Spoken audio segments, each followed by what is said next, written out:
warahmatullahi wabarakatuh. Perkenalkan saya Wahyuni Regilia S dari program studi pendidikan ekonomi. Nah, pada kesempatan kali ini saya akan mempresentasikan tentang model pembelajaran interaktif berbasis student center.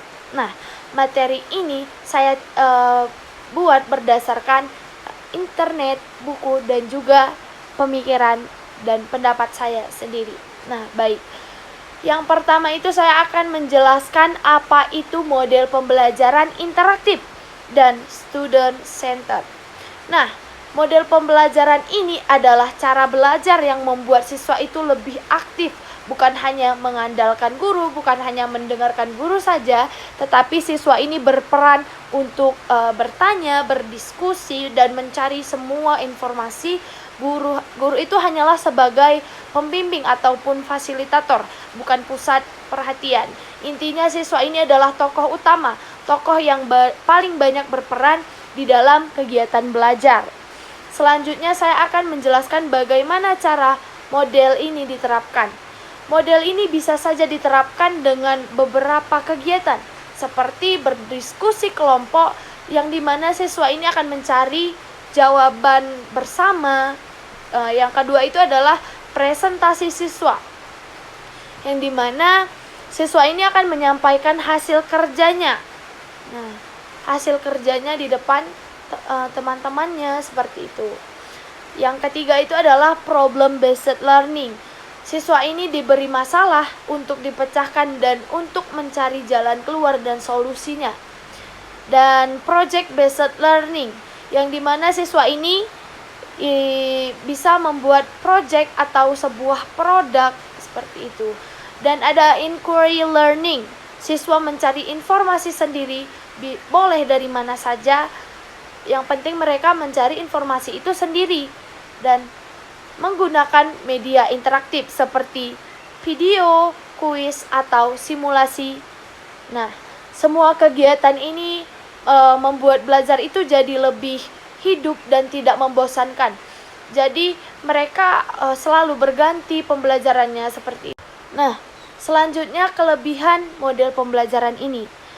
Kelebihan model pembelajaran ini ialah siswa itu lebih aktif di kelas dan mengembangkan kemampuan berpikir kritis. Selanjutnya, membiasakan kerjasama dan komunikasi. Belajar itu lebih menyenangkan dan membuat siswa ini lebih percaya diri saat berbicara dan juga bertanya. Di balik kelebihan tersebut, ada juga kekurangan dan tantangan yang harus dialami. Nah, yang pertama itu proses belajar itu butuh waktu yang lebih lama untuk dimengerti oleh siswa-siswa tersebut. Siswa yang pendiam itu biasanya kesulitan untuk terlibat di dalam kelas, seperti itu mungkin. Guru itu harus bisa mengelola kelas dengan baik dan memerlukan fasilitas seperti media belajar yang mendukung, seperti contohnya infocus atau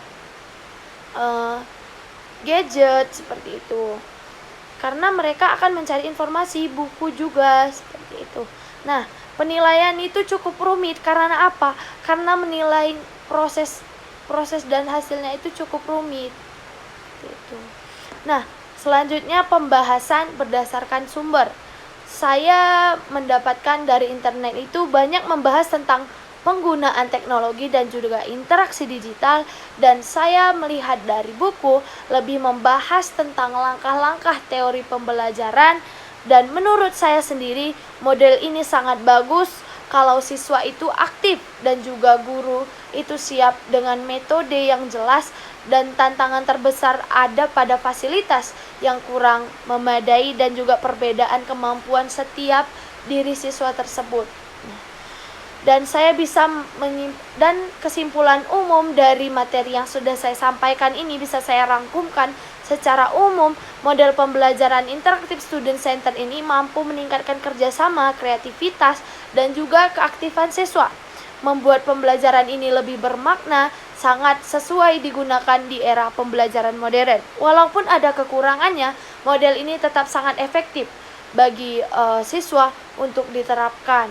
Karena seperti yang saya katakan tadi, pembelajaran ini membuat siswa tersebut agar tidak bosan seperti itu.